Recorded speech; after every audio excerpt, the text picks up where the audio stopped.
Hey now, welcome to the Dirty Side of the Track. It's America's leading Formula One podcast. I'm Brian, that's Rob. The Packers just got their butts beat badly, but that's okay. This is F1, not football. So Rob, how are you doing, my friend? I'm doing really good. Just as we said before we kind of pressed record on here, if the Packers could have just brought it home, I would have almost had like a clean sweep of a weekend. Brought it home if they couldn't have just pooped on both sides of the bed instead of it was bad. But like from my side of the thing, I'm going to have to call it soccer now, being as you've gone with football for Packers. But the mighty mighty Arsenal pushed on again today, and then there was a phenomenal game between Liverpool and Man City, which was great. So it was all going good. Bruins won in the hockey last night as well, and then Packers went and did that. But I guess you can't have everything. And talking not being able to have everything, didn't really get much in the world of F1 this week, did we? Nah, it's pretty quiet. It was kind of like quiet. We needed the. Have you got a sound effect for tumbleweed? I don't. Man, I could try to make it sound like tumbleweed, but that wouldn't be good. So let's just move on. So let's just move on to just a small little thing that we've kind of quietly introduced over on our YouTube channel, which is we've made reference to our Dirty Side supercomputer a number of times, and she's now taken on, I would say a physical being, but she's a computer, so I'm not sure she's got a physical being yet. It's a virtual. A persona. A persona, yeah. So anybody that's checked out our episodes on YouTube will have heard Victoria, which is our very intelligent computer technology orchestrating race information analysis, or Victoria. She may come over and start making an appearance on the pod as well. It's kind of, we've got to try to work out if we should have something appearing before the guitar thrash is in. So we're getting some good feedback from the YouTube channel, so go and check it out. Last two episodes have had Victoria before us two bozos come on, so go and take that out. You can tell it's a slow news week when we have to lead on that. Well, there was one big story that broke and was discussed and then was discussed some more, and it was hashtag cost capping. And so the question is, where does Red Bull fall with the cost cap situation? Obviously, we saw Aston had a procedural snafu earlier in the year. Williams had a procedural snafu. But Red Bull had a procedural, but they had the minor. That's the one that matters. They overspent because of, apparently, this is what we're thinking we're learning, some sick time and some catering, and some which were put a certain way and then not put a certain way. However, there are other pieces that are kind of coming out now, and it's hard to tell what is real and what is not real. And so, Rob, one of them that you and I were talking about that's kind of coming out is a treatment of somebody's salary. And it's interesting because, again, there are rules, and if you follow the letter, you're okay. They may not be following the spirit, but tell me more about that.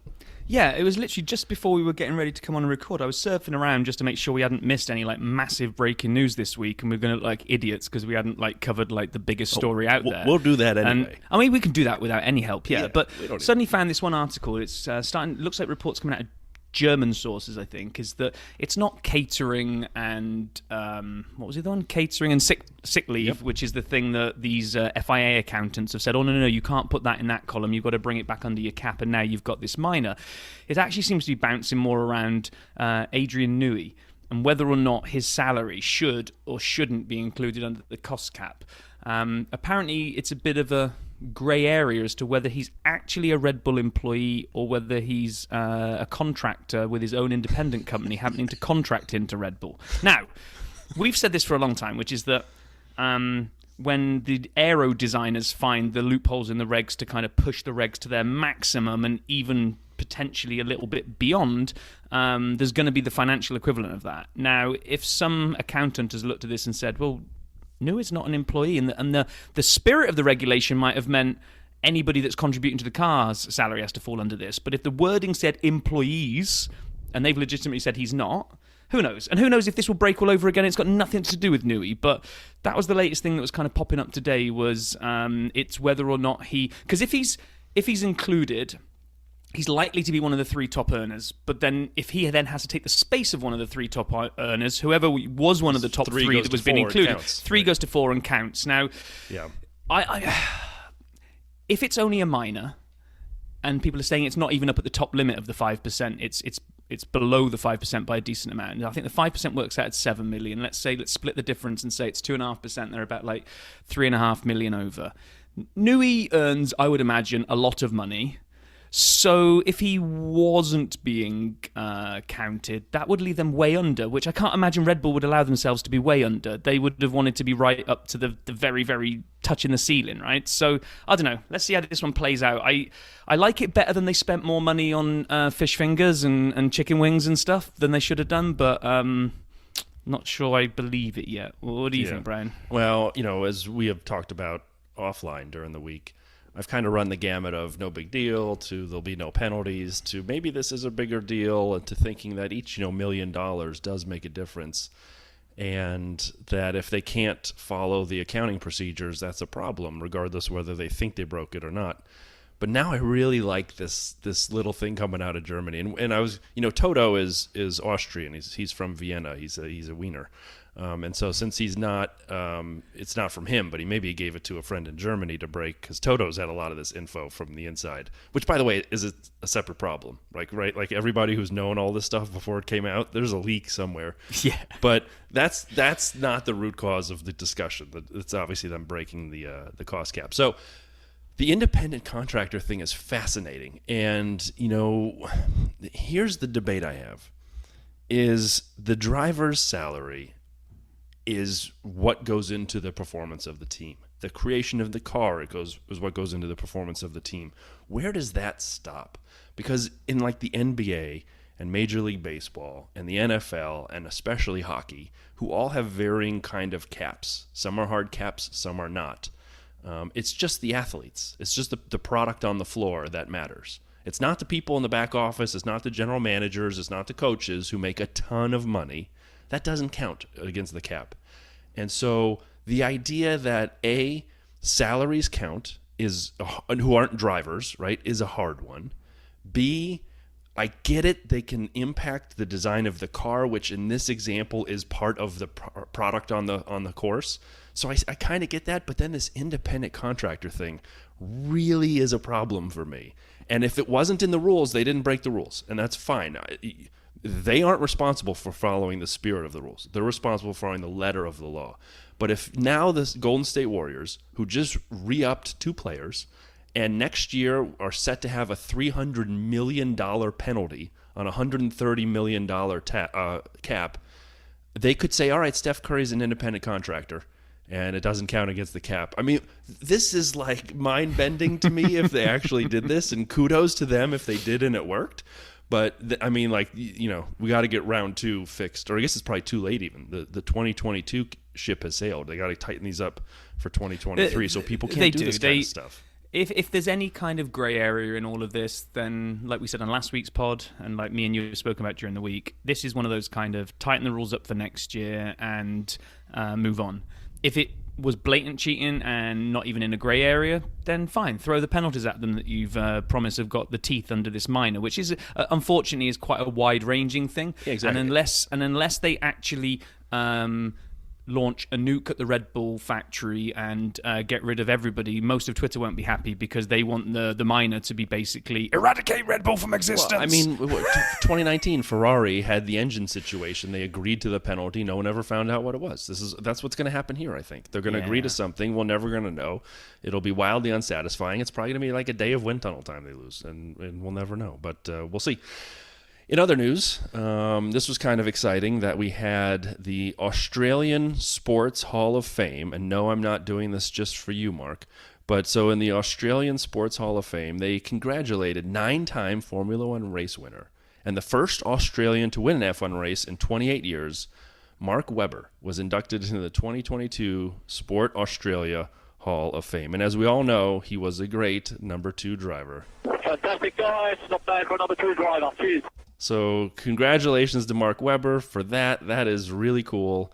And while we're speaking of oldies but goodies, Mario Andretti got a test in the McLaren, something that Zach had said he would do when they were kind of on that grid walk. Do you remember this? They were doing a grid walk, and they somehow got the 2 of them together. I think it was Brundle, had Mario and Zach, and Mario made a comment about driving a modern car and said, Zach, yeah, we'll get you in a test. And like everybody held Zach Brown to that. That's an unvite is what that was. When you're put on the spot, that's an unvite that does not count, but people wanted it to count. And so Mario was at Laguna Seca driving the McLaren MP4 28A, the V8 from 2013, non-hybrid.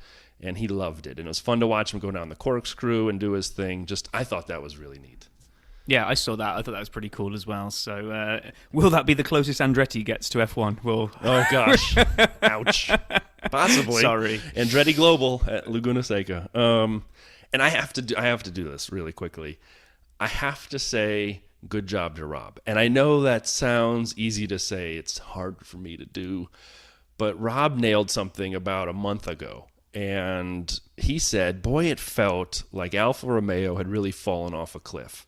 And I said, well, Haas, it feels like, had fallen off a cliff. Not to the same extent, I'd said, but, similar kind of decline. Well, the stat was out there, and I just saw it at F1 charts, F1_ charts, excuse me. And they showed the biggest difference so far in the season. We've had 18 races. If you cut them up into 1 to 9 and then 10 to 18, the team with by far the biggest negative delta in points, by far, it's not even close, is Alfa Romeo. They had 51 points in rounds 1 through 9. And in races since then, 10 to 18, they've had 1. They've gone down 50 points in the first half, so far, and second half so far. The second closest team was AlphaTauri, who went down 20. That's not even close. So it was wild to me. Just one more though, because Haas, who I they went up said 4. Actually they went what? Sorry, up 4. But some of that is recent. Okay. No, but they went up. Yeah, they went up. So they're falling off a cliff. They fell off a cliff and then went up as they fell. Well, there was an updraft. And, Thank you for putting, because I didn't even realize what this was at first when you put this in the notes. It's like, what's the shout out for Rob here? And then I saw it, and I was like, I got to be honest, I hadn't realized. When I said my gut feel felt that Alpha had really fallen on their face, when you put this on, I was like, holy words I can't say on a friendly pod. They are mild. It's like they packed up, and sorry, Paul, please don't listen to this, Paul, but it's like they packed up and went home at half time. And they've had, so Joe's had some reliability challenges. They have. Valtteri's had some bad luck and some reliability, but holy cow, it's been bad. And then Alpine is the largest gainer just in the second half of the year so far, up 29 points. I think we've all seen that, right? Like, they've been fast. The car's gotten fast. Not a ton of downforce, but on high-speed tracks, they're really there to play, and Fernando's gotten very frisky. So I just thought that was interesting. And yes, any team named Alpha, Romeo especially, and Tauri a bit, have gone off a cliff. You apparently want to be beta Alpine. So I just wanted to give you, Rob Vale, a shout-out. Congratulations. You nailed it, man. I'm going to have a tip of my beer now. Yeah, it's well-deserved. Okay, a couple quick videos. Last week was Video Palooza. This week I only have 4, and one of them is the only really one to watch. It was All Access Big in Japan by Scuderia AlphaTauri. You have to go watch the beginning of this. It is #Pukey. Pierre and Yuki and their time in Japan. It's like 20 minutes. I only watched the first 5. I'll just be honest. That's all you need, because I talked a little bit last week about them racing Red Bull around Tokyo and having to do various things in their cars and catch, notes and kind of make things happen. But this was before it was announced that Pierre was going to Alpine. And so Pierre and Yuki are in the car. And Pierre says, boy, how come when I'm with you it's always raining? And Yuki, it took him a little time to kind of get the words out in English, said, it's because my heart is crying because next year you're going to a different team. And I watched this, I'm like, oh, and Pierre was like heartbroken. You could see it. And so if you have 5 minutes, just check that out and tell me it isn't genuine and it isn't two guys who enjoy working together. And that breaking that up, that had to have been hard for Pierre. But man, that was something. I don't know. One other one that I saw 9 minutes of meh, but I'm a little confused, was Nico Hülkenberg drove me around Silverstone in an Aston Martin by Lizzie McIntosh. Again, this lady I've never heard of, who a month ago had Charles and Carlos at the same time. Her most famous video outside of that was like asking people in New York City if they watch F1. I think she's big on TikTok. But anyway, she got Nico to drive her around and she interviewed him, and then they were in the car and the audio was not good. But it was a good interview. So, like, if you have a couple minutes, watch the first half. She did some good interviewing there. Did you see it, Rob? I know you're probably subscribed, no? No, I haven't seen that at all. So I got nothing on that one. You're our YouTube guy. I mean, literally, you do not sleep. When the rest of the world turns off their lights and goes to bed, that's when Brian wakes up and turns on YouTube. Pretty much. Yeah. Last couple. One is F1 drivers open up on the pressures they face. World Mental Health Day on the F1 channel. World Mental Health Day was earlier this last week. It's really good. And for anybody who's ever feeling down, and a lot of us have been there at some point, or friends or family, it's kind of neat to hear F1 drivers talk about being an F1 driver and the pressure that brings on, but then also how normal human beings face it. So check that guy out. And then the C-Squared Challenge, Ferrari, Japanese lessons with Carlos Sainz and Charles. You could pass on that one. The audio wasn't great. I'm not really sure what was going on half the time. Anyway. And I pop up with 3 videos this week, Brian. Look at this. I'm giving you grief, but I didn't discover any of these on YouTube. This is a scrolling through Twitter and things that took my attention. And I know it's boring, but 2 of them are good old Lollipop Man again. So dropped 2 videos this week. One was the Max title winning confusion and Max refusing to believe he's won the title, and they just keep layering on all these extra things and fireworks and just everything, saying you've won it. He's like nope, and he refuses. Anyway, great video. At the end, you have to just watch it for Alonso making a little guest appearance, and it involves the World Drivers' Championship throne, that armchair. You just need to see that. But the one that really got me going was the cost cap presentation. So he's got Max and Checo doing like a PowerPoint presentation to the others to say why their catering money was valid. And I don't want to ruin all the jokes, but they're all food-based jokes where the type of food that they claim that was on the catering menu is suspiciously sounding like improvements to the car with huge budgets associated with it. So that's definitely worth one. And one that I've been meaning to call out for a couple of weeks now, because this, I don't even know if it's a guy or a girl actually, but they are insanely talented because YouTube channel, The Moving Bricks, and they do stop motion Lego recreations of the races, right? Now this dropped on, it was either Tuesday or Wednesday, which given that the race was only on Sunday, the amount of detail, and I know how slow it is after having done one with my son for a while, these stop-go films just take like forever to do, especially when you've got a 4-year-old that wants to knock everything over. But anyway, it's insane. It's so good. It's just the attention to detail and how they generated the spray effect in Lego was actually fantastic. So go check out the Moving Bricks channel on YouTube. It was great stuff.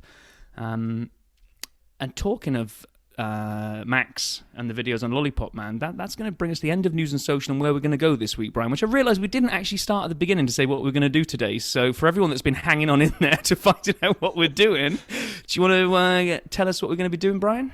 I'd be happy to. So it's not quite a Vale's Tales, but as you can hear, the fireplace is lit. We want to talk about the 2022 season. Max Verstappen is a double world champion. He dominated this season, as we've talked about many times on this here podcast. But why don't we talk a little bit about how this domination came about? And I'm going to stop the crackling fireplace, because for some reason it's going to make me have to pee here in a minute. That doesn't make any sense. Yeah, so let's talk a little bit about the 2022 season of Max and kind of highlight how it came around. We were kicking some ideas around and thinking, when we get to the end of this season, we're going to want to do a season review. And actually be nice to kind of do a season review where we're picking over some of the lesser-known areas or our favourite moments or all this kind of stuff. We thought, but we have to acknowledge the title race between Max and Charles. And now that he's got it all sewn up, we thought, well, it doesn't really matter what happens in the next 4 races. Let's go back and rewind, right back to Bahrain. And actually, as we researched this, things fell off a little bit earlier than we were both remembering, right? Totally. A real fast question. So does that mean when we do the full season review, we can highlight things like Nicky Latifi making the wrong turn in Japan? 100%. We've got full license now. We will have covered the whole title decider, so we can have the alternative season review when we come to the end of the season, right? Perfect. So thank you, Max, for wrapping it up early so we can cover that all now. Done. And do a stupid one at the end of the season. Done and dusted. So why don't you kick it off? Okay, yeah, so Bahrain, we were all super excited on the dirty side. It was our very first race we were ever going to cover as a podcast. And it was a pretty good race, but Max had a power unit failure a few laps from the end. In fact, Perez suffered exactly the same thing, literally, was it last lap? It was very, very close. It was very close to the end, yes. So both Red Bulls up in smoke. Charles strolls to a win, and I'm a little small print here for this whole review. I am unashamedly a Ferrari fan. I have to acknowledge that Max won this fantastically, but this whole review might well be tinged through the eyes of a sad Ferrari fan and watching it all collapse. So right now, back in Bahrain, all is good. The car looks beautiful, it looks fast, and Charles is going to win the World Championship. Fact. I'm happy you'd establish that after 1 week. That was good. Yeah, fastest lap, all's good. You know, we were looking at the new cars, right? Where they were following closely. That's great. The racing was fun. Again, Ferrari looked frisky. Red Bull had pace, but you know they didn't have reliability. And then we went to Jeddah after that. And at this point, missiles are literally flying over the track on like Thursday and Friday. But it doesn't stop Max from coming back, taking the win. Charles comes in second with the fastest lap. And this one had what I thought was some of the season, some of the best up front first place racing, back and forth across the line, trying to time the DRS, if you remember that a little bit. And it just, I'd not liked Jeddah last year. It still feels a little dangerous to me now, but I liked it in these cars. Alpine, I know we're doing Max and Charles, but Alpine let the guys race each other at Jeddah. It was a lot of fun, and watching Max and Charles, it just felt like we had a battle on our hands, and Charles is up 20 at this point, but even though he didn't win, he won and then had second at Saudi. So Charles up 20, and I'm thinking this is going to be a fun season. Yeah, and then we roll on to the land down under, commonly known as Australia. And lap 39, the reliability issues kick in and Max's car catches fire. Another DNF. Charles sweeps through with fastest lap, wins now, takes his total up to 71 to Max's 25. Max is 46 points behind. This is the year. This is the first championships. I think it was it Kimi in 2007 for Ferrari? Yeah. Yeah, this is it. Right. This is 15 years of hurt coming to end right now. And then they interview Christian Horner on the pit wall afterwards, and they ask him, is the car reliable or not? And he says, but I'd rather fix a fast car than try and make a reliable, slow one fast. And boy, was he spot on. Man, I'm not a big, people are calling him Whinger Spice for all the complaining. I've always called him Spice Boy. Regardless, I don't like Christian Horner, but he nailed it. I mean, that quote is going to come back and haunt every Ferrari fan very, very soon. Yes. As we move. And as you said, at this point, after 3 races, Charles is up 46 points. And, we wouldn't be SAP stats if we didn't have something that we could play here. SAP stats. So at this point, while it's still early on in the championship, of course, it was a 46-point deficit, which at this point proved to be the biggest points deficit ever overturned to become champion, since 2010. Because points were different before that. It was the whole situation was different. I'd be willing to bet it was still the biggest because they gave more points at that point. But 2022, Max was 46 points behind Charles Leclerc, a Ferrari. Hold that in your mind, Ferrari fan. In 2012, Seb was the second largest to overcome 44 points behind Fernando Alonso in a Ferrari. I can't say it. And then in 2010, the other one was Seb again, 31 points behind Lewis in the McLaren. 2014, Lewis overcame 29 points behind his teammate, Nico Rosberg. And the other one that made the table, 2017, Lewis Hamilton was 25 points behind Seb in a Ferrari. Red Bull? Not that year, my friend. F1 stats guru, thank you for that. So it was, in retrospect, that was the highlight and turned out to be the largest deficit ever overcome for the championship from that point forward. Yeah, and we moved on to Italy. It's Imola, right? I can't give it its big, long, fancy Emilio. I mean, it was Imola. And we get Max wins, right? Okay, fine, that's going to happen. And really, if your title rival wins, you hope to come home in second and just minimize the damage. It's all about kind of just being as good as you can on your bad day when you don't win it.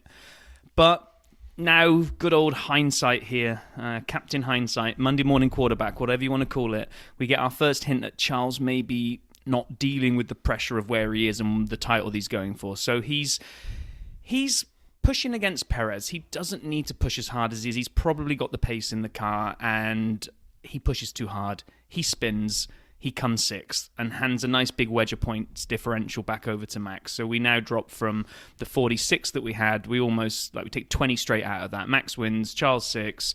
We get Max 59, Charles 86, deficit of 27 now to Max, and we push on to the fake marina of Miami.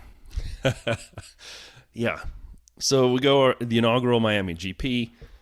Max does win this race, for everyone who remembers. Charles came second. There was some good battling here. Actually, the track turned out to be okay. It seemed like, fun to watch.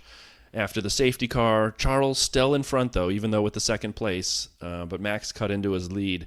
Charles 104, Max 85. Do I have the math right there? 10 points? That's not right on the math. Yeah, I might have messed the math up there, but either way, it's fine. It's all good. Max is cutting into it. And at this point, I think, in retrospect, Ferrari fans were getting very nervous. Very twitchy at this point. Yeah. And the worst part is they hadn't had a lot of reliability challenges yet. No, worse than that. We haven't even started the Ferrari clown show yet. I know. We haven't hit the run of strategy. At this point, we're only, this is the fifth race in, I think, something like that. And it's just genuine, kind of been back and forth. A couple of DNFs for Red Bull. Charles overcooking it a little bit and spinning. But, it's just general title fight stuff at this up until now. Overcooking and spinning at chasing Checo in Italy. You mentioned that. He doesn't really make mistakes on Saturdays often. But on Sundays, they seem to happen a little more frequently. Yeah. And that's not the day to do it. He puts together some amazing laps in Q3. Just stuff you would never expect to see before.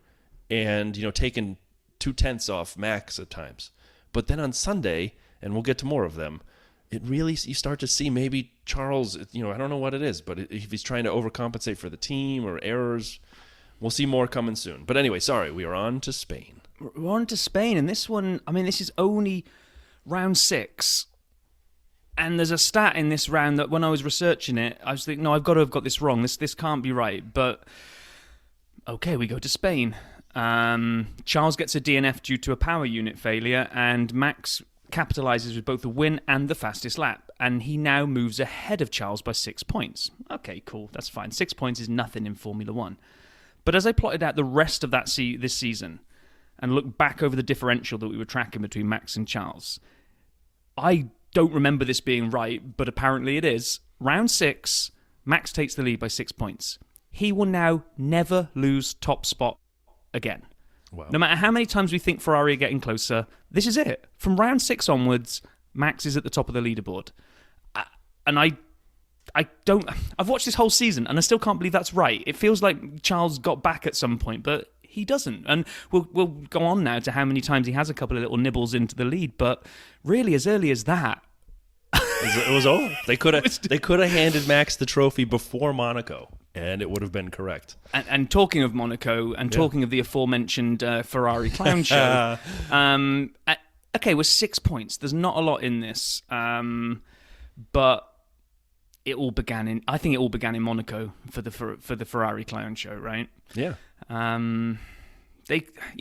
Everything else this season so far, actually pole position or good qualifying hasn't been as important this year. These new cars can follow, and overtaking is so much easier that actually qualifying Saturday position has actually been diluted a little bit, which is probably not to Charles's favour, because like you just said, he's a Saturday guy. But the one place you can pretty much guarantee on the entire calendar, Monaco, matters there. Ferrari get a 1-2 in qualifying, that's it. Just procession off from the beginning, bring it home, 1-2, happy days, rain, Charles too. back in the lead. In the rain, you would figure it'd be harder to overtake in the rain at Monaco. Like, this is a guarantee, but you could actually hear the music coming out of the Ferrari garage.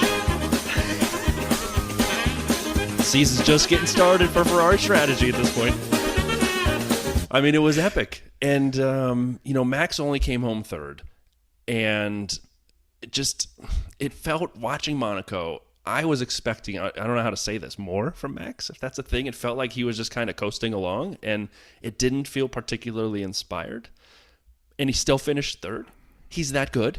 And I'm just watching from the outside. He didn't go for things I thought he would have went for, and he still kicked some butt. Obviously, as you said, Ferrari 2-4. their double stack situation, the in, no.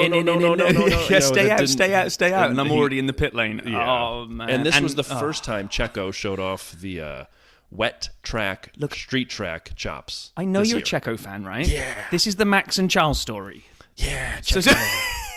He's a teammate of Max. And his nickname starts with a C, which is like Charles and Carlos. Fine. If you're going to mention Checo, we'll mention Sainz, because Ferrari did the double blunder here. Because if you remember, Sainz was kind of saying, I want to change my... We had this is where the whole back and forth between drivers not really trusting the radio of what Ferrari were telling them. It all started here. Well, Carlos was insisting on not coming in. And he wanted to go straight to whatever, the inters or whenever he went to the slicks. But he said, here's my strategy, what I want to do. And Charles kind of followed the rules and did whatever they told him, and then it just kept getting worse. But like you say, Max only grabbed third spot. Charles was fourth, so it nudges up a little bit from 6 points to 9 points is the delta now as we march on to Baku. And Baku was not... Azerbaijan as a whole was bad for Ferrari engines, for anyone who remembers. There were multiple Ferrari DNFs. And Carlos's, I don't think it was an engine per se. It was something related to it. But Charles' engine went up in smoke. Max marches on, undoes the pain from Azerbaijan the year before when he had the blowout on the straight. Now he's up 34 points. And at this point, not even Yuki's half-broken Azerbaijan DRS flap can help Charles out. It's just getting worse. Do you remember that? That was great. Yeah. And they put duct tape on it too. And don't hit the button or we'll get disqualified. I'm like, is this F1 or are we watching like a bad NASCAR rerun from the 80s? And so anyway, then they went to Canada. They had to put a new power unit in the back of Charles' car. He started from the back of the grid. He fought his way up to fifth in a valiant effort. But if you remember, he just couldn't, out of that long bending kind of 90-degree sweeping hairpin, if that's a thing, a sweeping hairpin, onto the straight, he just couldn't get the pace in that Ferrari to get up to any further than fifth. And Max won. Max kicked a lot of butt. This was the same race where his teammate was off wandering the woods after he had his crash. And Max is now 49 points up after Canada, and that is a lot of points. And because we're looking at this after the fact, we get the ability to do this hindsight thing. And actually, if you look at this, so the races where Max, and we'll come to them later, had to take back the grid penalties and what he turned those into versus what Charles turned this into here, just shows you the combination of man and machine here. Max in the Red Bull was able to capitalize on situations that should have been putting him at huge disadvantage, way more than Charles was able to do in the Ferrari. He just didn't slice through the field in the same kind of killer instinct way that we'll talk about Max as he comes later. So yeah, we're 49 points. We move on to Silverstone, home of racing. And the Vale chicane. The Vale chicane, Vale corner, it's legendary. But everyone remembers the beginning of this one. This is the whole horrible Zhou crash, upside down into the catch net. But again, another kind of example where Ferrari didn't capitalize, and you're not going to get too many times where things get handed to you. Right. So we didn't know what was happening, but Max all of a sudden is running really, really slow. Everyone's convinced he's about to retire, but he seems to maintain this kind of off-the-pace pace for the rest of the race. And if you remember, that what will transpire is he had a bit of... Was it actually AlphaTauri, wasn't it? But a sister team for all those tinfoil hat people. They out and they said AlphaTauri on it. It was like branded. I'm like, what's the odds of a branded piece of car going into someone else's? Exactly. It got stuck under the floor and the floor being so important for the downforce these days in these cars. Once he had a piece of AlphaTauri under there, he couldn't do anything about it. So he kind of limped home to seventh. So you're thinking... This is it then, capitalise. You can now take a bite back out of those 49 points and really kind of make some ground here. But it's Ferrari, and we won't play the Benny Hill music every single time they do something, but you know that Max is the number one driver over at Red Bull. At this point in the season, everyone assumes that Charles is the number one driver. But this is the one where they left Charles out for track position, because having track position but concrete blocks of hard tyres would be a better strategy than bringing him in for super softs. Well, not super soft, but soft tyres. Yeah, they don't have super softs anymore. And every way that everyone saw this unfolding was like, okay, yes, there are a million places where track position is considered the go-to. Do not give up track position. This one isn't one of them. Well, and it wasn't. And he got gobbled up and eaten alive. But as we were kind of talking about this, you even wrote, do they prioritize Carlos? And I actually don't think they did. I think the way it kind of came about was, if you remember, under the safety car towards the end, Carlos was right behind Charles. and they told Carlos to drop back 10 car lengths to give a buffer for Charles. Just to undo the stupid decision they'd already made. But then Carlos gets on one of the best radio messages of the year. Stop inventing. Because he knew he could win this friggin' thing for his first win. Exactly, because they've already screwed the pooch at this point, right? I understand, but they didn't prioritize wrong. They were just bad. It was bad strategy across the board, I think. Everyone with eyes knows that when everyone was dropping in to go and change the tyres, you bring Charles in first and go to soft, right? I understand, but they didn't. I don't think they did that to give Carlos the win. They just screwed up. They went for track position as opposed to getting him in the best place. Okay, so maybe win. I'll flip it round. It wasn't that they should have been prioritizing Charles in all of their thinking at this point. Correct. He's got an opportunity here. Max is limping around at the moment. We're not quite sure what's wrong with that car because if anyone thought it was mechanical, no one would have known there was stuff underneath there. So they might have thought his car's about to die any minute. So prioritize Charles. If Max drops out, that's 25 points pulled back in for Charles, and they just didn't.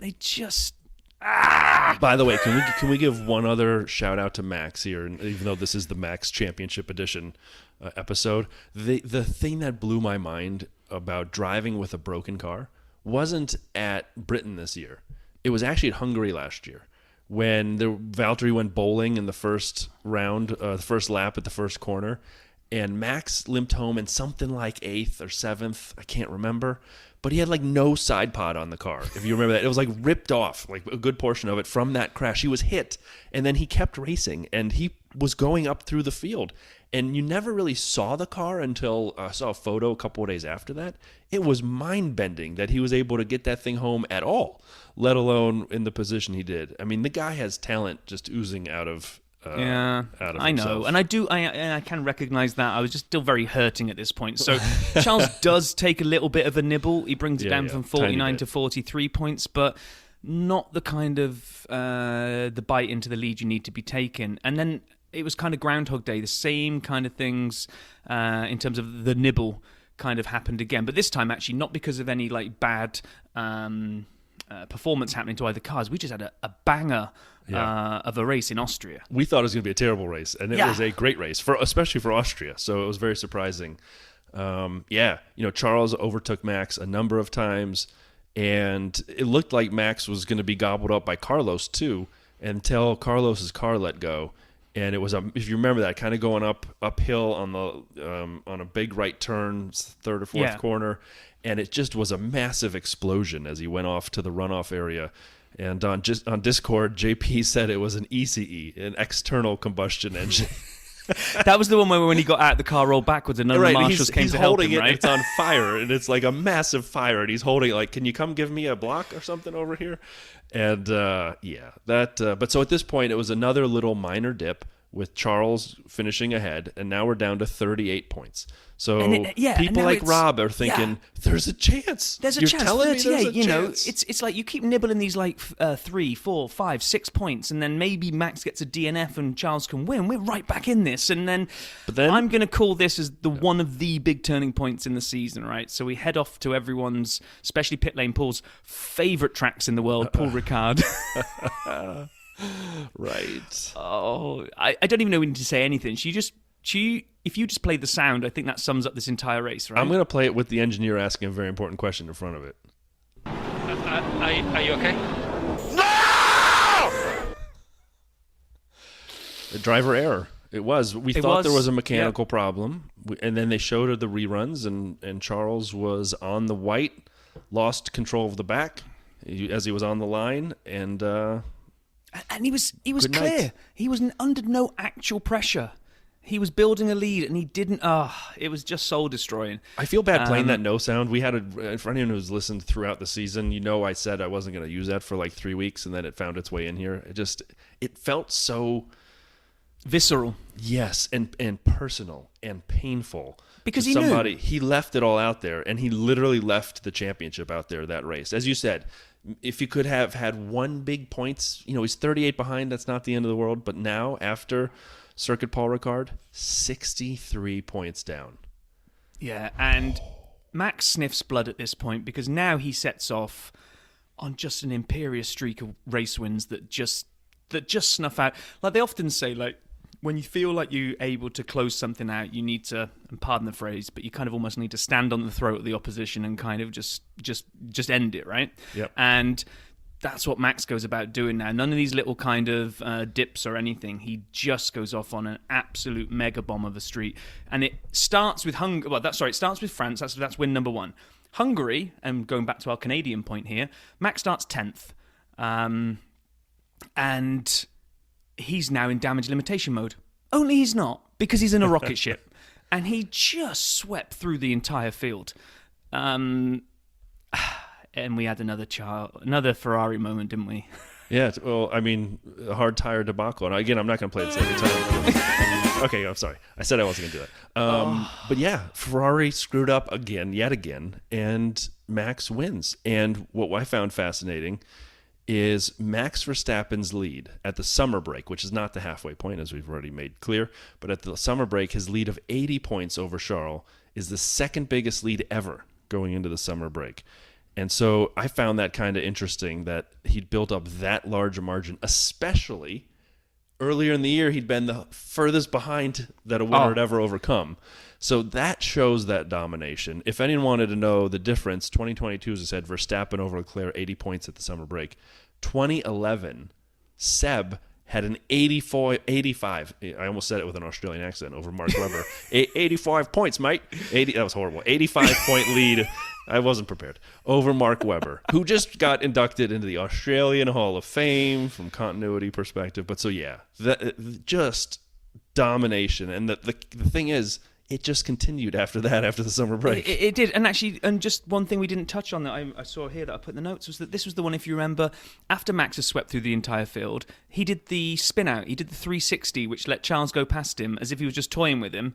And then he went and overtook him again. It's within a lap. I'm that quick that I can overtake you, do a donut, let you go past, and I'll just overtake you again, thanks. It was... So anyway, we went off into the break, and we kind of came back bright-eyed and bushy-tailed. Binotto had kind of said, yeah, we can win like the next 6 races, and we're right back in this. And Don't make me play the music again. I won't, but I'm stupidly going along with this. And we rock up in Belgium, in Spa, one of mine and Brian's favourite tracks of all time. And Max has got a back-of-the-grid penalty, so not a Hungary 10th. We're now back of the grid, right? So, come on, guys. If Binotto's right and we're going to cash in on this over at Ferrari, then Charles wins... Max gets held up in traffic, maybe especially in that first corner where there's always carnage. Maybe Max even gets taken out and we can eat 25 points into this. It's back on, baby. Or was it? And so the race starts. Max starts at the back. He's in a rocket ship, but very early on, Charles had some massive overheating in his brakes. It turns out he had a tear-off in his brake duct. And at some point, someone thought it was from Max or Checo. It wasn't. It was from somebody else. I did an analysis. I actually got the tear-off, and I brought it to a lab, and it was not. But it was a tear-off in his brake duct. He had to get that taken out, and it fell apart from there. And I'll remember this very clearly. They pitted Charles at the end of the race to figuring softer tires, faster tires, get the fastest lap, maybe gain a position. Well, it all went backwards for him because he came out behind Fernando, and as everybody knows, passing Fernando at this day and age is impossible. And so he's stuck behind Fernando. He finally gets past him, and then it turns out he was speeding in the pit lane by 0.1 kilometers an hour. Had a 5-second penalty, dropped back a place, cost him points. Didn't get the fastest lap because he was negotiating with Fernando the whole time. And now it's a 98-point lead for Max. And again, Ferrari looked like idiots at this point. And Max won this one by 17 seconds after starting at the back. Like, not just kind of overtook on the last corner and wins it by a hair. No, won it by 17 seconds despite starting at the back. It was just insane. And he just carried on going. And rocked up at Zandvoort, which, in all its banked corners glory. And this was probably the one and only tinfoil hat moments of the year, I think. When, there was a million tinfoil hat moments. No, this was the big one, I think, where they kind of like... Yuki in the AlphaTauri. Yeah, Yuki in the AlphaTauri. Apparently, Helmut Marko got on the radio to tell him to crash it or bring it to a stop so that Max could take advantage of a safety car because he was losing at this point. Actually, it was...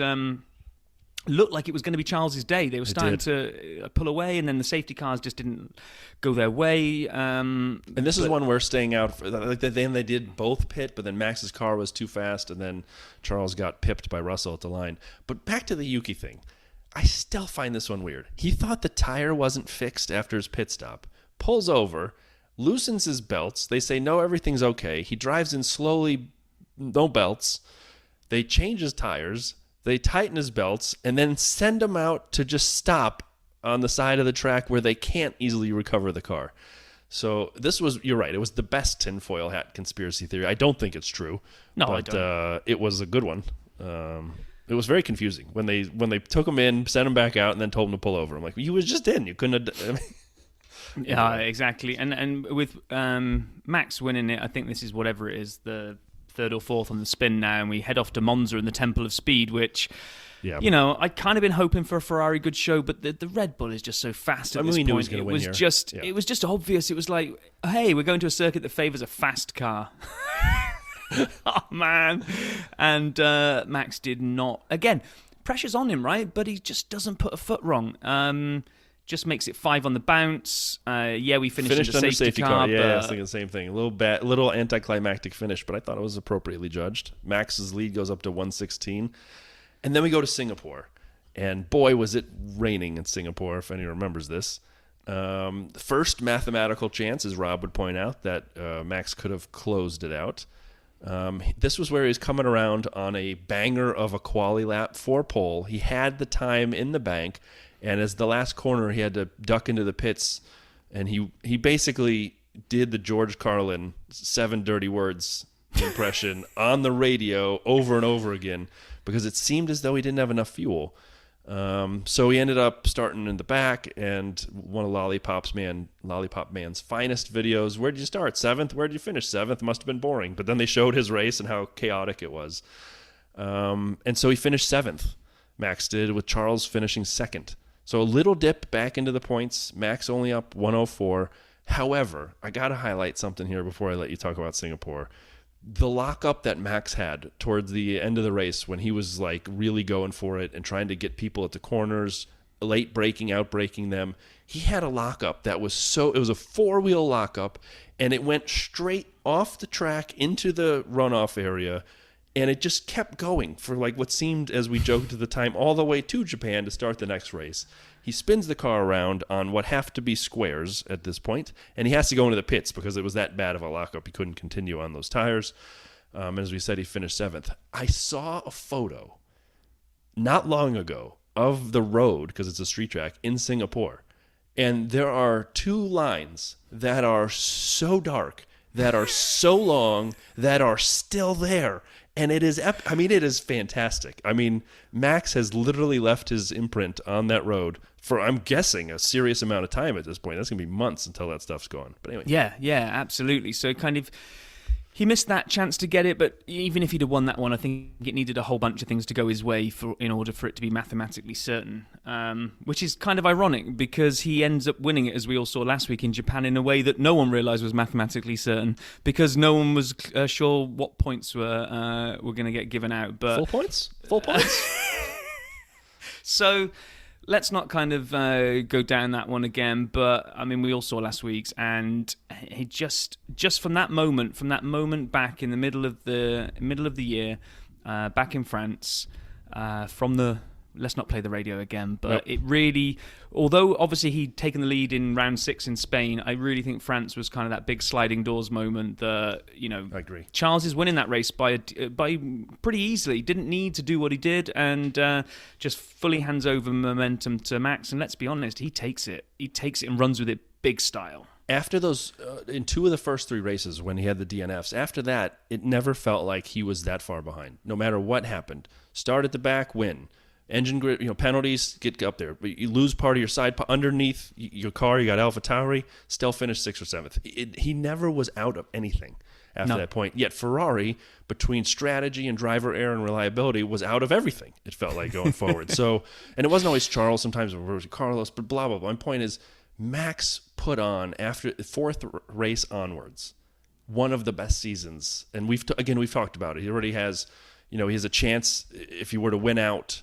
To finish 2nd from a relative perspective of race wins in a season, which is kind of the way you should do this as we're adding races all the time. He would be the 2nd most winningest driver in a season ever if he wins out, just behind Alberto Ascari's 52 season. So anyway, he's been absolutely dominant. And one thing I'd like to highlight is there was an analysis done by Formula Dino of average race pace against your teammate. And the person with the largest race pace gap against a teammate, probably not that surprising. It's Albon over Latifi. Shock horror. Yeah. The second one may upset some people, but it's Lando over Danny Rick, which really probably isn't that big of a surprise to anybody. But what blew my mind is third is Max over Checo. Checo is second in the championship. Yeah. Checo has the second most wins, I think, or after Charles, he's third most wins this year. But Max has dominated his teammate in the same car, a teammate who was doing great. I thought that was fascinating to see as well. What a season by Max. Oh, it was. And by the way, just I need to give a shout out to Formula1Points.com, which is where I grabbed all the kind of the margins and the week by week points. It's if you are an F1 nerd, oh my gosh, this is an amazing. There's so many graphs that you never knew you even needed to see. So just go to Formula1Points.com and go check that out. That is superb. And I think you've got just to close us out here, we've got some SAP stats, right? Yeah, a couple more. Let's do a couple more SAP stats here, and we'll have... So a couple more things. As I already hit the advantage over teammate.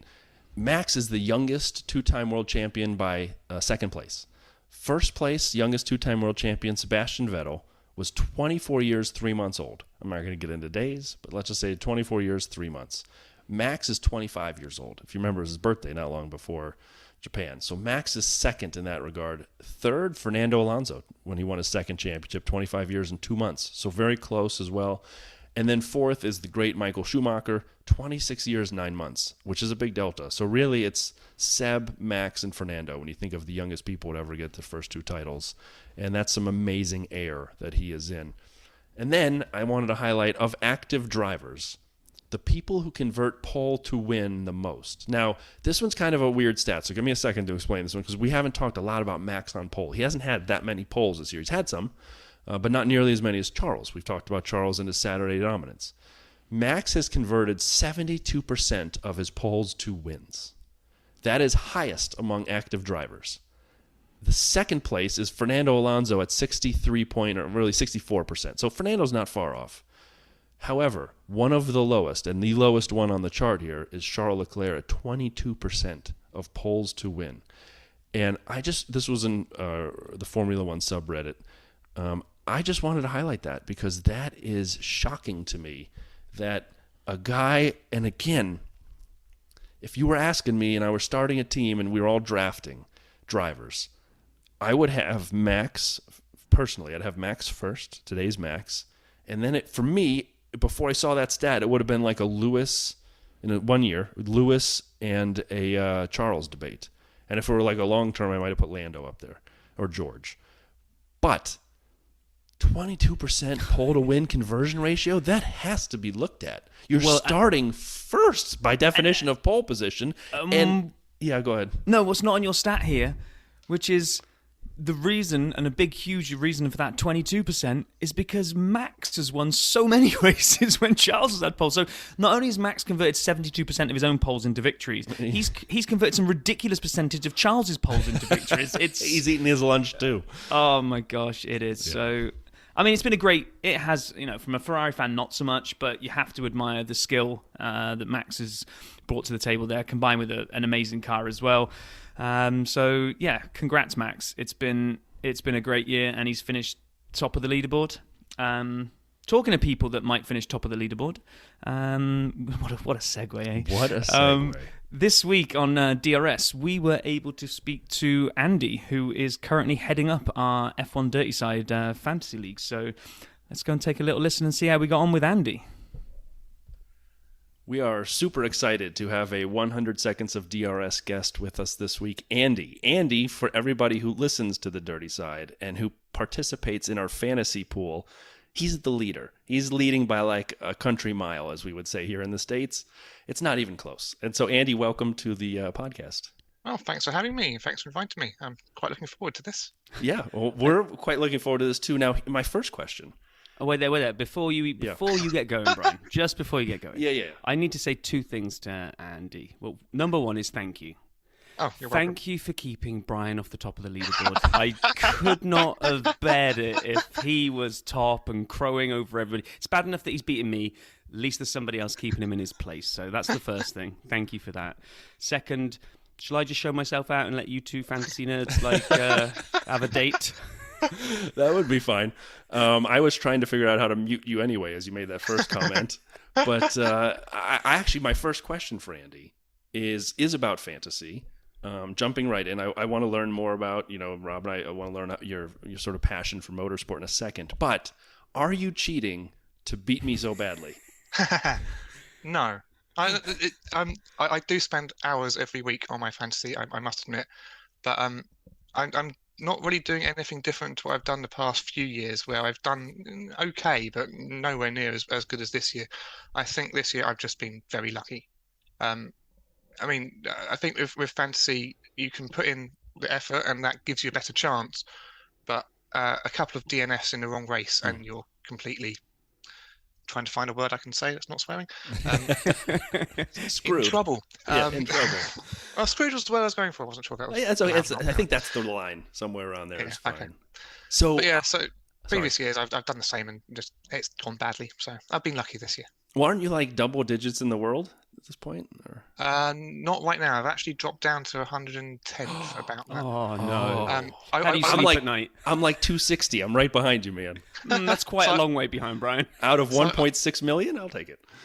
I was 50th until last race, where loads of people played Mega Driver, and that's jumped them ahead of me. That's what. When I get round to playing my Mega Driver, I'm hoping to jump back up to top 25-ish. Oh, so you're over 100 clear of Brian, and he even used his Mega Drive already and still can't get close to you. These are correct facts. These are correct facts. So we know Andy's going to use the Mega Driver, I'm pretty sure, in Brazil. It's the sprint race. And so I think I can dispatch Rubens, and maybe he could put something in Max's drink before the race so he falls asleep and can't run and gets a DNF. He gets a DNS as well, so that would help me, right? This could happen. It would definitely. I mean, if it's a DNQ, DNF, then that's minus 20 points. Trebled is minus 60. There's a hope. Maybe Red Bull will spend too much on catering that week too. Okay. Anyway, so Andy, how did you become such a huge motorsport fan? Just out of curiosity, because I see you on Twitter and you're really seemingly into so many versions of motorsport: F1, Formula E, F2. Yeah. So first started watching F1. Well, my brother just turned on the telly on a Sunday afternoon, and we saw racing cars and thought we'd give it a watch. So in my memory, that's the last race of 1997, which apparently is when Schumacher tried to take out Villeneuve and failed, and Villeneuve took the championship. I don't remember that happening at all, which does make me question if that really was the first race I ever watched. But, and then, next couple of years, we kind of just watched it. If we turned on telly and it was there, then, we watched it. And I was supporting McLaren and Coulthard back then, and Hakkinen a little bit. And so quite happy, with watching the Hakkinen take the titles for McLaren. But then over the Schumacher years, I just didn't really watch. It wasn't anything deliberate, avoiding the whole Schumacher dominance thing. I think we just kind of slipped away from it. But in 2003, went off to uni, met a girl who was quite into F1 and watched a little bit again with her. That's amazing. And then 2007, when she told me, there's this young British guy joining McLaren, I went, okay, British driver, the team I kind of vaguely support. Yeah, I'll start paying attention. And basically, Lewis Hamilton absolutely hooked me on F1 again, or properly on F1, and I don't think I've missed a race since. And then from that, I just ended up watching the other series, really. So yeah, quite like F2. I think F2 racing's fantastic. I think it's a better racing spectacle than F1.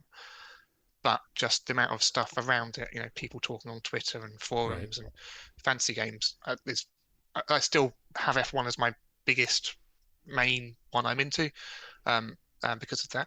But yeah, I also watched Formula E. I thought that'd be interesting. I think early on it wasn't the most interesting racing, maybe. And definitely it struggles with actually advertising when the races are and stuff. I can tell you, I have missed a bunch of them not knowing it was happening that week. I actually had my first journey in an electric car last night. The Uber that picked me up was a Tesla. And was your first time in an electric car? First time in an electric car, yeah. Have you lived under a rock for 4 years? I've never owned one because I prefer a petrol car. I don't want an electric car. Anyway, this guy picks me up. We get up onto the interstate, and he kind of puts his foot down a little bit, and I must have like audibly gone whoa, because I'd not felt that instant acceleration like that. And he said, "Oh, I think that's good." And then he kind of looked around and saw the highway's a little empty. Kind of slowed right down, and then floored it again. And wow, I mean, it's just the instant acceleration. It's just insane. And I get why maybe the petrol heads aren't drawn to it as much because they think it's like slot car racing, but they do need to do a better job of advertising it because I think it looks like it is a decent sport. I've never watched a race, but I think if I watched one, I'd get into it. But like you say, if they don't tell us when it's on... I've got to say, since joining Twitter, if you follow the right Twitter accounts, then you find out the songs everyone's talking about at the right time. So that was really helpful for me when I got into Formula E properly was when I joined Twitter and found out when all the races were. I'm actually kind of worried about Formula E, and I believe the teams will keep supporting it. Like in the States here, we have the WNBA, and at the beginning it was losing a lot of money, but the NBA supported it, and so it kept it going. But with the W Series, and I don't know if you guys saw this week, having to cancel the last few races because of money, that was, I thought, a crusher. And so I would just worry that a Formula E could be in a similar position financially at some point as the W Series. However, with the teams that are in it, I would assume it would still be funded and continue. It's just I worry about it. I think it's a completely different beast, really. I mean, Formula E is making money the same way that Formula One does. The promoters are paying to host races. So because they do, inner city racing, all the city, whatever the word is, governments or whatever, are paying hosting fees to Formula E for Formula E to come there. So right. I think the Formula E business model is relatively robust. W Series, let's hope so. Series, I've never understood where their funding's coming from. I never got it either, and obviously it wasn't enough. So clearly not. Yeah. I mean, the first series, they did a whole 6 races or whatever. I say a whole year, it was only like 6 races, but they had no advertising on sponsorship or anything anywhere. It's like, how are you running this? There's no entry fees for the drivers. You're clearly not getting any sponsorship in, and you're paying prize money out as well. And you're paying for all the logistics of shipping all the cars and all the drivers all around the world. Okay, not all around Europe. I had no idea how it was working. Yeah, and I still don't. I don't think they do, and so they're working on it again here as well. So I have another question for you. I'm sorry, but on Twitter, you've posted some amazing photos of collecting autographs and collecting memorabilia and things. How do you do that? I thought you were going to say my photography skills were amazing, but no, it's just about me collecting. Well, you and Rob are big-time photographers, so I'll let you guys talk about that. But no, how do you do that? Do you have paddock passes, or what do you do to get to the? Do you go early and stand by the gates? Are you how do you make that happen? A tip because we've had a handful of people ask questions like that on the dirty side. Okay, this year in particular, I had paddock passes. I won paddock passes and went to the Belgian Grand Prix. It was in the paddock all weekend, and it was amazing. Absolutely fantastic time. Wow. If you're interested, I won them from f1fanvoice.com. Okay. Can we advertise that stuff? I mean, it's an official F1 feedback site, which I joined. And pre-COVID, they were doing prizes for every month for paddock passes, and I won some on there. So I'd recommend it, but as a website. But I will say they're not offering paddock passes anymore. They stopped due to COVID because they had a big backlog of people like me who'd won it pre-COVID and hadn't been able to use them because of COVID. Hopefully, at some point soon, they'll start offering them again. But yeah, so that's how I did it this year. In terms of other autographs, I also enter quite a lot of Twitter competitions for various things and win some of them. So I've won a few signed caps and stuff that way as well. So basically 2 things I'm hearing. One is you're very lucky, which I would once again attribute to your fantasy success this year. But then two, it sounded amazing the time at Spa. But will it be as amazing as the 100 seconds of DRS quiz that's about to happen? Segway champion I am. That is awesome, Brian. That is one of the most seamless ones you've ever done. I know, as Rob gets his phone ready to screw up the timing. Andy, are you ready, my friend, for the 100 seconds of DRS? I guess so. It's not the bit I'm looking forward to because I can just waffle for ages, and for the 100 seconds I need to answer quickly without giving loads of context. But we'll give it a go. Let's see what happens. All right. Well, see, that's a little preview. There's some foreshadowing there. The simple answer to that question was yes, I'm ready. Yeah, sorry. No, that's great. That's a great example, Rob. Rob, are you ready to mess up the timing? I'm ready to mess it up fully, but actually, I think that's a running joke now that's been with us too long. Yeah, we're actually good at it now. We're good at this now. We figured out how to count to 100 better than anybody. Exactly. So I'm going to count you guys in, and Brian's going to ask the questions. So in 3, 2, 1, go. Andy, tires interesting or not? Interesting.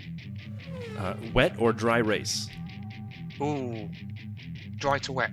Oh, very nice. What's your favorite non-F1 sport? Formula 2. How about what's your favorite non-motorsport sport? Ultimate Frisbee. There you go. What would you give winners instead of champagne? Chocolates. Okay. If you could add a venue to F1, where would it be? Brands Hatch. Okay, good. Is a hot dog a sandwich? No. Is it Mario or Luigi your favorite? Who would say Luigi? Clearly Mario. Agreed. That's exactly the answer I have. Here's the most important one that's not F1. Is it pronounced GIF or GIF? I pronounce it GIF. Everyone else is welcome to do it their own way if they want to be wrong. GIF is correct. So, what's your favorite driver on the tracks today? Hamilton. And all time? Hamilton as well, or anyone else? Yeah. Oh, nice. First poster you had on your bedroom wall? I think that was a picture of a scantily clad lady with something about beer, but I can't remember what it was. 50 facts about beer, maybe? It sounds like a great poster, actually. Sleep in or up early? I'd like to sleep in. Okay. And so DRS, is it good or bad for racing? It'll do. It's better than nothing. Oh, I agree. What is your favorite country to visit? USA. Oh, very nice. And what is your favorite food? Chocolate. And that's it. Oh, there we go. So you're handing out chocolates and you're eating chocolates. So basically, there's a large chocolate situation going on. Chocolate is an important part of my life. not as important as Formula 1, but you know. Apparently. Well, that's great. Thank you for doing that. That was fun, man. You're welcome. Yeah, very good. So I wish you, honestly, continued success in fantasy. No, he doesn't. No, I see it in his face. He doesn't. No, not even a little bit. But I will be chasing you the last 4 races and seeing if I can get anywhere near. I doubt it because I use my Mega Drive. But just know there'll be some guy in Chicago and in the States really working his ass off every week to try to catch you. So enjoy that knowledge. And for everybody who listened to this today, if you want to be on the 100 seconds of DRS, please feel free to reach out at F1 Dirty Side on Twitter. Shoot us a tweet or a DM, whatever you like, and we'd love to have you guys on as well. Andy, thank you so much for doing this, man. Thank you. And as we talked about there, first off, anybody who wants to be on the 100 seconds of DRS, please reach out on Twitter at F1 Dirty Side. I'm looking at you, Mike. And then second, we should mention, and we kind of hung up and Andy talked about this a little bit, the woman he was with who enjoyed F1 became his wife, and they still watch a lot of F1 together.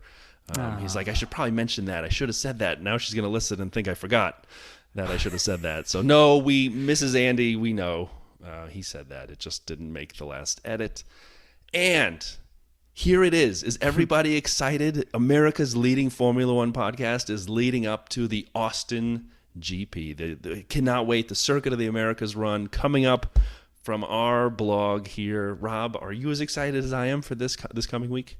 I really am, because for all the kind of naysayers about Miami and the ones that are already naysaying about Vegas, even though we haven't raced there, Vegas.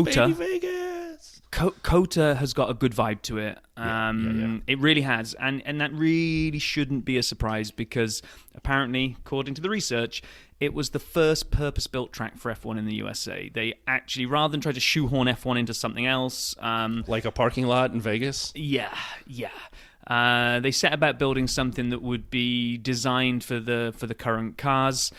They took, apparently, the design features include inspiration from circuit corner complexes at Silverstone, Istanbul, Hockenheim, and Interlagos. Now, just, we did that blog a while back about like making the perfect track from all the perfect pieces. So it kind of sounds like COTA went to go and try and do a little bit of that. And I love it, Brian. I love this track. I do too. And you know what?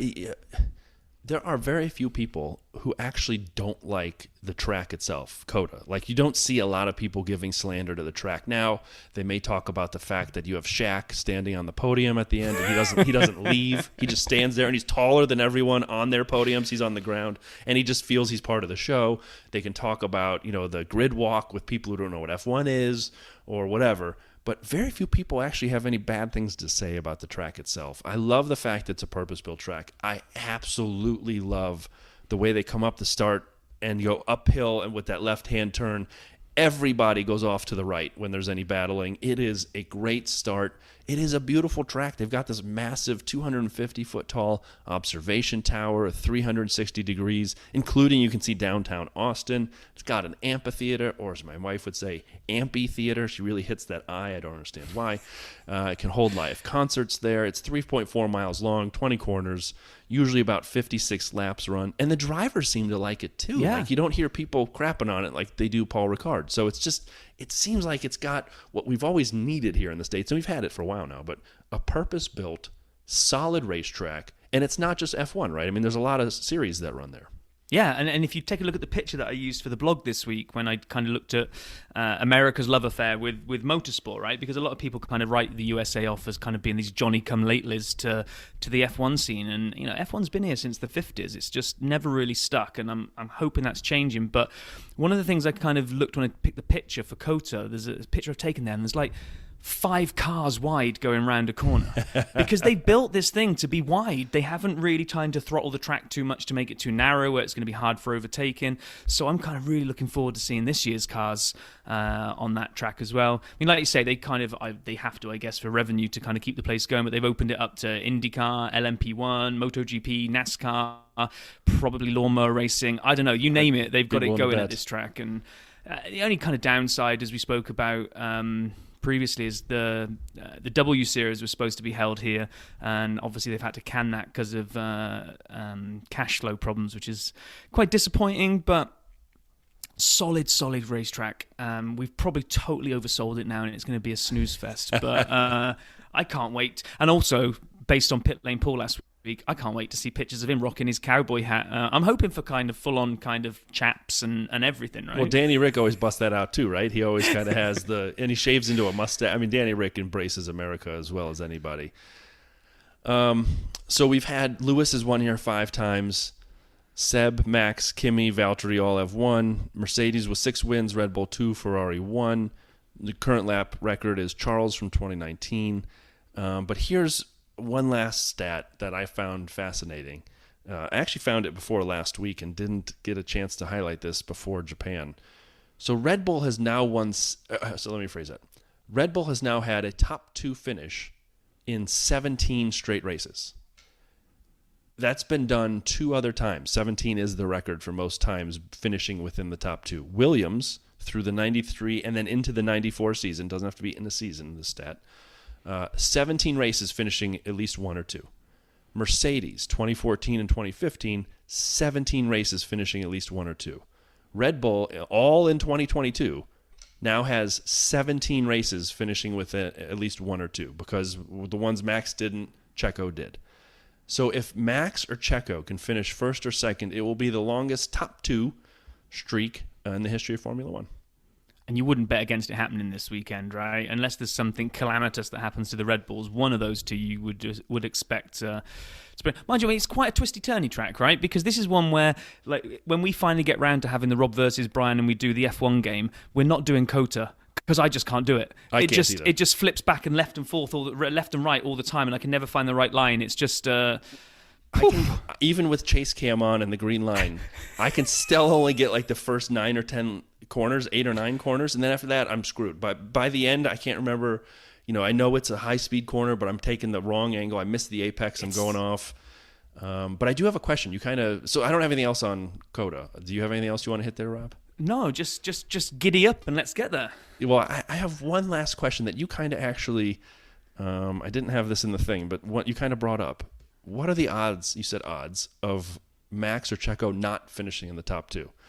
So last night, I'm doing a little surfing around on the interwebs, and I might have ended up on a gambling website, and I may have looked at some of the F1 odds. And Rob, I'd like your thoughts on this. And actually, everybody listening, I'd like your thoughts too, because we may kind of crowdsource my decision here. I found a bet, and it was bonkers to me. Hamilton, Leclerc, Perez, Russell, Sainz, Verstappen. So the top 3 teams, Mercedes, Ferrari, Red Bull, to score points. All those drivers, all 6, have to score points in every race onwards for the rest of the year. There are 4 races left. So I read this, and I'm like, duh, why would they not? I mean, unless they have a DNF. But it's a plus 2,200, meaning if I put in $100, I win $2,200. What? That seems like a great bet. No? Like no, I'm doing the mental gymnastics here because despite being here for nearly 6 years now, I still can't get my head around American odds. Okay. This plus thing doesn't. I'm like 3 to 1, 2 to 1. That's I put in $100, okay? And if the thing I described happens, which we'll take apart really focus. So it's 22 to 1. Okay. And so it's 22 to 1. And you get your money back, your bet back. So I get $2,300 if this happens. Hamilton, Leclerc, Perez, Russell, Sainz, Verstappen. So it's the 6 drivers on the top 3 teams all have to finish in the points for each of the last 4 races. That's a lot of money. Why wouldn't they? Who's going to take points off them? I mean, yeah, but it's anything with these kind of like, this is almost like what do they call it over here? I would call it an accumulator. Is it a parlay? This is kind of like it is. It's you've a only got one. Parlay It's a 6-driver parlay, and you've only got to get one of those to get tagged by someone and DNF, and your whole. So bet's technically, gone. It's a 24-piece parlay because it's 6 drivers, 4 races in the top 10. Yeah, exactly. I mean, but who's gonna stop them? Themselves. Only one person has got to bin this, and your whole bet's gone. I'm not saying don't do it. But do it, really? and if you win, and if you win loads of money, you can finance the dirty side next year. Or I could finance other things that are anyway. So no, I was gonna say something else. So, but no, seriously, like I looked back and I'm trying to think. It's pretty rare. You have to have a crash for these guys not to finish in the top 10. I'm just looking at the one below that you put on the notes here, right? Yeah. Hamilton, Leclerc, Norris, Perez, Russell, Sainz, and Verstappen to finish in the points. Everyone is plus 4,000, which means 40 to 1. That's even. I know that involves Norris, but that's pretty much where he's been, 5th or 6th, all the time. But I'm not willing to gamble on the McLaren being as reliable and getting him everywhere. I feel like the top 6 guys are always in the points. And we talked about Max. He starts at the back. Charles starts at the back. They still finish 5th or 6th. Yeah, but you got Ferrari clown show going on here twice. That's true. That is true, and that is someone having a DNF is what I would really have to, or a crash I'd have to worry about. But I would love it if the listeners would put some thoughts onto the Twitter at F1 Dirty Side. Either just put us a DM or something. What you think? I think I might put $100 on this thing. I was going to say it might be worth a cheeky $50, but $5 even, but 100. Yeah, you go for it, Brian. You got richer taste than I have. I was getting really excited. I was like, I'm sitting. Now I might have had a couple drinks when I saw this. I'm thinking, $10,000 is the reporting limit for the U.S. government. I'm like, $445 bet is $9,790. Just under the wire. I was counting what I was going to do with it. I'm like, I buy my daughter a car. Here we go. Yeah, another one I'm going to file into Brian Overthinks Things again. Yeah, but that's a large file. You need a right. I think on that note, I think we are meandering our way out of this episode and into insanity. Yes. So tomorrow it will be race week, and we can look forward to cowboy hats and everything that Circuit of the Americas has to offer. So I can't wait. I'm looking forward to all of it because I do love the occasion that wraps around this. I do love the US putting on a show. I love the fact this race usually puts on a show, and I can't wait for Pit Lane Paul's travel diary update either. So I'm super excited. So take us out, Brian. Huge congrats to Max. For anyone who thinks we didn't give him enough credit, we gave him an entire episode. He is that good. Looking forward to the USGP as well, and I'm looking forward to talking about it next week. Everybody, thank you so much for your time. Have a wonderful week. Be well. Talk to you soon.